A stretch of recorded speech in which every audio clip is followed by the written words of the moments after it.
یہ زندگی اللہ تعالیٰ کی امانت ہے۔ ہم اپنی مرضی سے زندگی نہیں گزار سکتے۔ انسان کا اختیار نہ تو سانس پر ہے اور نہ ہی تقدیر پر، لیکن اگر اللہ کی مرضی میں اپنی مرضی شامل کر لی جائے تو زندگی میں راحت اور سکون مل جاتا ہے۔ سنو، ہر خوشی بھی اللہ کو بتایا کرو جیسے دکھ بتاتے ہو۔ ضروری نہیں آپ کی زندگی میں بے چینی یا خالی پن کسی شخص کے جانے، کسی خواہش کے پورا نہ ہو سکنے یا کسی چیز کے نہ ملنے کی وجہ سے ہو۔ جب جب ہماری روح پر چھوٹے چھوٹے گناہوں کا بوجھ بڑھ جاتا ہے، وہ ڈائریکشن مانگتی ہے، سکون مانگتی ہے، جو صرف سجدے میں ہے۔ آنسو بہہ جانا اگر اتنی آسان بات ہوتی تو آپ کے رب کو آنسو اتنے محبوب نہ ہوتے۔ بڑی اذیت سے نکلتے ہیں یہ آنسو، باہر بہتے ہیں تو اندر اتر جاتے ہیں، تبھی تو عرش ہلا دیتے ہیں، رب سے ملا دیتے ہیں، دل بدل دیتے ہیں۔ اپنے رب کے آگے خوب رو لیا کریں، سب دکھ کہہ دیا کریں۔ وہاں آنسو کے بدلے صرف دل کا سکون نہیں، بڑے بڑے مقام ملتے ہیں۔ تہجد اللہ پاک تک پہنچنے کا راستہ، اس کی شان اور کمالات دیکھنے کا راستہ۔ تہجد کے لیے ہم خود کو نہیں بلکہ ہمیں اللہ پاک چنتے ہیں، اور جن کو اللہ پاک چنتے ہیں انہیں خاص کر دیا جاتا ہے۔ وہ دیتا ہے بے شمار، بے حساب، آپ کے ناشکری پن کے باوجود بھی دیتا رہتا ہے۔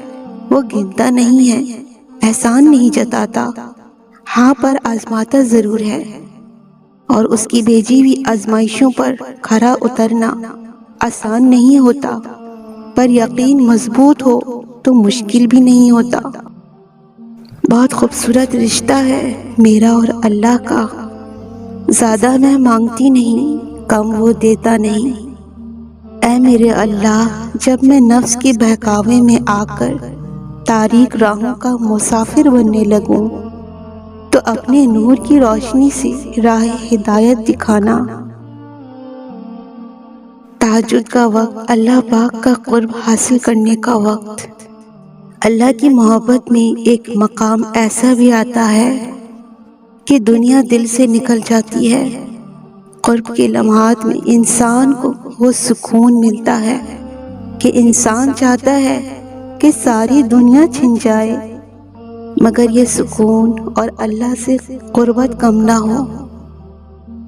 اور بعض اوقات ایسا ضرور لگتا ہے کہ شاید ہماری دعائیں تو تہجد سے بھی پوری نہیں ہو رہی، اور ایسا لگتا ہے سب کچھ وہی کا وہی رکا ہوا ہے جیسا تہجد پڑھنے سے پہلے تھا۔ کیونکہ بعض دعائیں ایسی ہوتی ہیں، اس لمحے میں مانگی دوسرے لمحے میں قبول ہو گئیں۔ بعض دعائیں ایسی ہوتی ہیں کہ آج مانگی کل مل گئی، اور بعض ایسی ہوتی ہیں ان کے لیے ہمیں مہینوں تک یا کبھی کبھار سالوں تک انتظار کرنا پڑتا ہے۔ لیکن اس انتظار کا مطلب ہرگز یہ نہیں ہے کہ وہ دعائیں قبول نہیں ہوں گی، بس ہر آزمائش کا وقت مقرر ہے، اور اس مقرر وقت تک آپ کو صبر کرنا ہے اور مانگتے رہنا ہے۔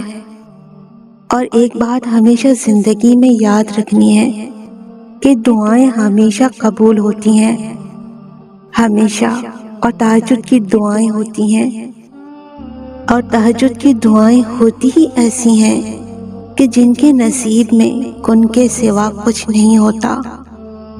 تہجد کی دعائیں بڑی طاقتور دعائیں ہوتی ہیں، اتنی طاقتور کہ بندہ بھلے ٹوٹ جائے لیکن یہ نہیں ٹوٹتی جب تک اللہ کا پیار نہ لے لیں۔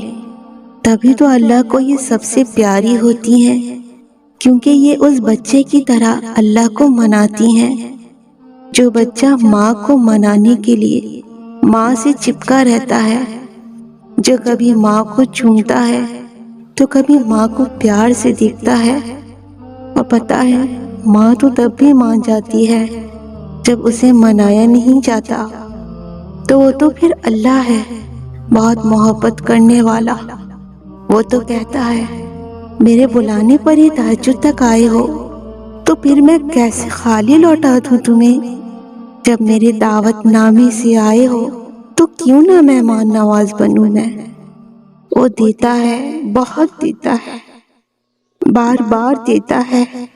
جب جب تم دعا کے لیے ہاتھ اٹھاتے ہو، وہ تب تب تمہیں دیتا ہے، اور وہ اس دفعہ بھی ضرور دے گا۔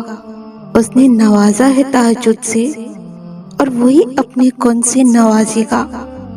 تم دیکھو گے، بہت جلد دیکھو گے، انشاءاللہ۔ دعائیں تمہارے لیے کب کب اور کیسے وسیلہ بناتی ہیں، اگر تم یہ جان جاؤ، تم اپنی کوئی بھی سانس دعا سے خالی نہ لو۔ اٹھیے، اللہ پاک سے ملاقات کا وقت ہو گیا ہے۔ اٹھ کر تہجد کے نوافل ادا کر لیں۔ تم غور سے دیکھو اس کائنات کو اور تلاش کرو کہ کوئی ہے تم سے اللہ کی ذات سے زیادہ محبت کرنے والا۔ تم تھک جاؤ گے پر کسی کو تلاش نہیں کر پاؤ گے۔ پھر کیوں اتنی جلدی نا امیدی؟ پھر کیوں اتنی کچی محبت؟ پھر کیوں نہیں تمہارے ضمیر کا روح سے تعلق؟ وہ تمہیں آزمائے گا تو ضرور، پر ساتھ نہیں چھوڑے گا، کیونکہ اسے تم سے بے حد محبت ہے، اتنی کہ اگر تم اسے صحیح پیمانے سے ناپ لو تو مر جاؤ۔ کبھی کبھی بہت تھک جاتی ہوں، سب چھوڑنا چاہتی ہوں، پھر یاد آتا ہے کہ جب اللہ تعالیٰ کا راستہ چنا جاتا ہے تو اللہ تعالیٰ آزماتا بھی ہے۔ ایسے ہو سکتا ہے کہ کوئی اللہ تعالیٰ کے راستے پر چلے اور آزمایا نہ جائے، درد تو سہنے ہی پڑتا ہے نکھرنے کے لیے۔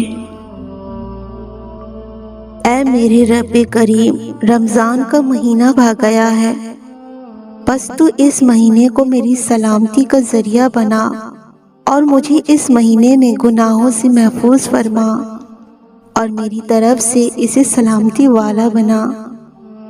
اے اللہ، مجھے صبر اور اجر کی امید کے ساتھ اس کے روزے اور راتوں کی عبادت کی توفیق عطا فرما، اور اس مہینے میں مجھے کوشش کرنے کی، محنت کرنے کی، طاقت کی اور چستی کی توفیق عطا فرما، اور مجھے بچا اس مہینے میں اکتاہٹ، تھکنے، سستی اور اونگنے سے، اور اس مہینے میں مجھے شب قدر نصیب فرما، جس کو تو نے 1000 مہینے سے بہتر بنایا ہے۔ آمین ثم آمین۔